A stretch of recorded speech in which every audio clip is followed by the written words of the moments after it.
deeq xoolo qaybinaya xisbiga kulmiye uu ka sameeyay deegaanada xirxir kala baydh iyo dhumay deeq xoolo qaybin oo 100 neef gaadhis ayaa xisbiga kulmiye uu ka sameeyay deegaanada xirxir iyo kala baydh iyo dhumay waxaana deeqdaas hormuud ka ahaa gudoomiyaha baarlamaanka Soomaaliland Baashe Maxamed Cadde deeqdaas xoolaha ayaa waxa uu wareejinayay gudoomiyaha gobolka Sool xildhibaanka heer qaran xildhibaan Dokool iyo xildhibaan Samadoon oo ka tirsan golaha deegaanka degmada Laascaanood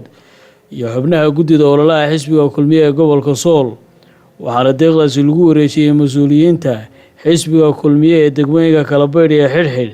ee dhanka ololaha u qaabilsan deeqdan ayaa loogu talagalay dadka danyarta iyo qoysaska iyagoo aan waxba gacanta ku haynin inay ka faa'iideystaan alxamdulillah waxaynu joognaa saaka xirxir baanu joognaa waa degmo cusub oo kala baydh iyo Laascaanood agteeda ah waxaanu wareejinaynaa ari xisbiga uu bixiyay oo 25 neef waxaanu ku wareejinaynaa odayaasha magaalada iyo gudoomiyaha xisbiga dadkii soo dhiibay iyo xisbigii soo dhiibayna waxaan leenahay ilaahay meel waxaan u geliyo gudoomiyay ari 25 anagoo degmada xirxira waxaan ku gudoonay kulmiye inay ummadda maanta ay ugu deeqaan saasaan u gudoonay assalaamu calaykum bismillaahir rahmaanir rahiim waxaanu joognaa degmada xirxir sida odayaasha oo dhan ay wada sheegeen xisbiga kulmiye ayaanu ka gudoonay 150 qoys dadka maatada ah ee danyarta loo qalayo iyo dadweynaha kaleba waxaanu joognaa tuulada dhumay waxaanu wareejinaynaa xisbiga kulmiye arigu maanta u qaybinayo deegaanada xirxir waanu kusoo wareejinay kala baydhna meesha dhumayna haddeeraan ku wareejinaynaa kala baydhna waanu kusii soconnaa odayaasha maanta nagala wareegaya magaaladu waa 20 neef ka siiyo idinkana waxaan leenahay si wanaagsan oo dhinacna islaamnimo ka ah dhinacna xisbinimo ka ah ayaa la idinku keenay ulana wareegaysaan bismillaahir rahmaanir rahiim xisbiga kulmiye soo bixiyay xoolaha ilaahay muraadkiisana ha siiyo حسنات خيرات كان الله وسياديو سيدا صابانو لك قدوني الحمد لله رب العالمين والعاقبة للمتقين ولا عدوان على الظالمين أما بعد كلابير بان خصوصا نهاي وانا مالنتي اللي حدا حسب كلمية كان بين الله دور الشغل وحينها يكون كيسة وحنا أدو مهل أن يا حسب كلمية يهجان كيس وجهر يمشرح من حينها يكون كا aragtidan fiican ay qaateen in lagu bedelo wixii ku bixaha kaambeynka doorashada in la siiyo dadka masaakiinta ah degmo waxaan rajayn doonaa insha Allah taala in arigaasna si ay ugu talagalaan loo bixiyo kulli reer kala beernid uu ogyihiin baan u maleynaa cid wax siisay cid wax ka shaqo kala garanayaan waxaan mar labaad leeyahay xoolaha la bixiyo waa inay gaaraan dadkii loogu talagalay waa inay ka muuqdaan dadka baahida ee degmada iyadoo ay wax yar iska tahay haddana kulli cid wax yar ku siisa wax badan ku siin doonta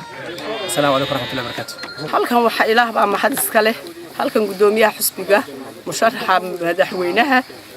Musabbix Cabdi wixii ilaamiyay in lagu bedelo durbaankii iyo isku soo bixii in lagu bedelo khayraad badan khayraadka ajar iyo xasanaad ha ka sii ilaahay ha ka sii waxaan leenahay siday loogu talagalay in loo bixiyo dadka jilicsan dadka u baahan degmada kala baydh maxay tole waxaan lagu wareejiyay maayarka waxaan leeyahay qabanqaabada gobolka Sool ee degmada Laascaanood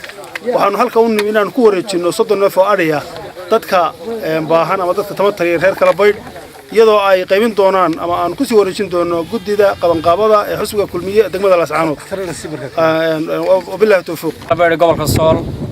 waxaan ugu timaay wafdi balaaran oo hogaaminaya barasaabka gobolka xildhibaanka Dokool khadra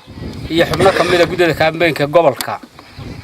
waxay nagu wareejiyeen 30 neef oo ariya 30 kaas oo qoondayn doona dadka bukaanjiifka dadka danyarka dadka waayeelka ee tabcaansan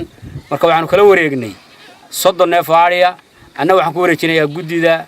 xisbiga kulmiye degmada kala baydh iyo ololihii aynu wadnay baa waxa loo waxeeyay xagga sadaqada in 30 neef loo qalo dadka masaakiinta ah iyo dadka tamarta yar xaafadda ah dhammaan la wada gaarsiiyo